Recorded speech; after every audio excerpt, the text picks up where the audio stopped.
Dans cette méditation, nous allons voir la grande cassure apparue dans la bonne création de Dieu. Le monde nous paraît souvent insatisfaisant, dur, mauvais. Nous allons voir pourquoi et s'il y a de l'espoir. Le monde ne tourne pas rond. Il y a un problème. Nous avons souvent l'impression que les choses ne devraient pas être ainsi. Nous sentons bien les effets de cette cassure. Nous espérons un monde juste, un monde en paix, mais ce n'est pas ce que nous obtenons. Ce problème se retrouve jusque dans notre cœur.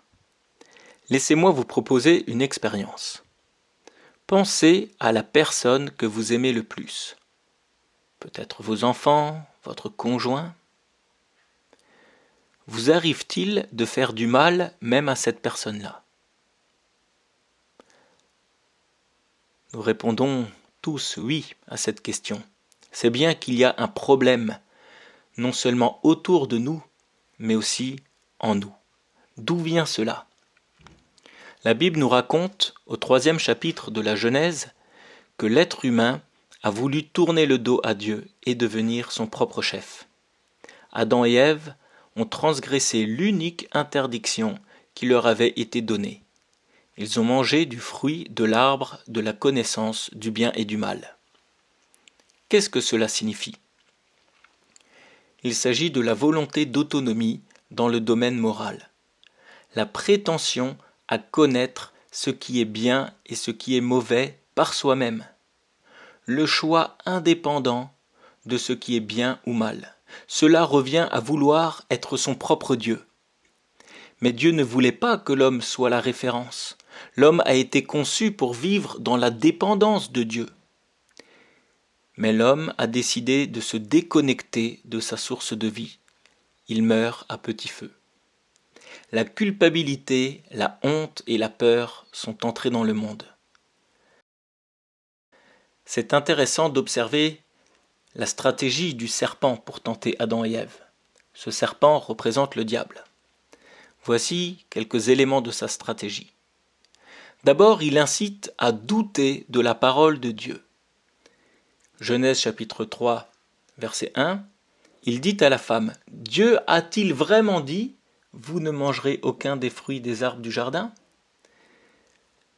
Cette mise en doute de la parole de Dieu, nous la retrouvons encore aujourd'hui.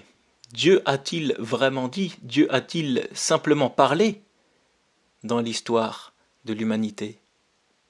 Ensuite, le serpent déforme les propos de Dieu. Il dit à la femme, Dieu a-t-il vraiment dit, vous ne mangerez aucun des fruits des arbres du jardin ? Alors que si nous relisons Genèse chapitre 2, les versets 16 et 17, nous voyons ceci.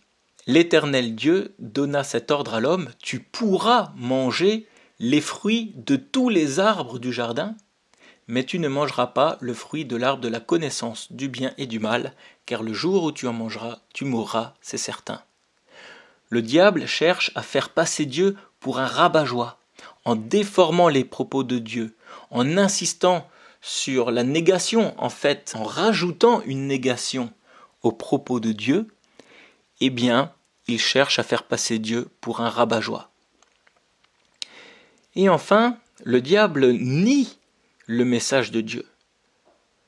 Verset 4 du chapitre 3, le serpent dit alors à la femme, « Vous ne mourrez absolument pas, mais Dieu sait que le jour où vous en mangerez, vos yeux s'ouvriront et vous serez comme Dieu, vous connaîtrez le bien et le mal. » Le serpent prête de mauvaises intentions à Dieu.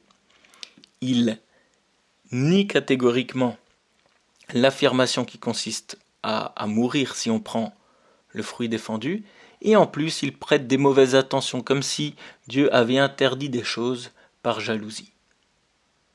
Mettre en doute, déformer ou nier la parole de Dieu pour faire passer Dieu pour un rabat-joie, cela paraît encore un mode opératoire actuel, n'est-ce pas ?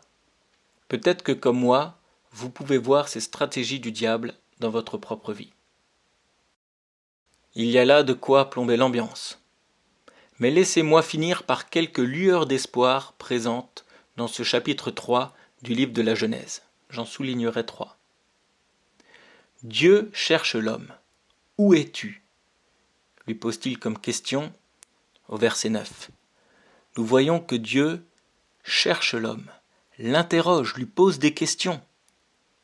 Il veut établir un dialogue avec lui. L'homme garde une dignité vis-à-vis de Dieu. Dieu fait une promesse au verset 15. La descendance de la femme écrasera le serpent. Il y a là le déclenchement d'un plan de sauvetage de l'humanité.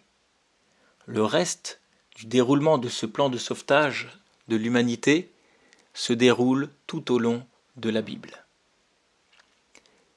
Et enfin, Dieu lui-même couvre les humains d'un habit. Les humains avaient honte d'être nus, et Dieu lui-même prend l'initiative de les couvrir, au verset 21. Alors, en conclusion,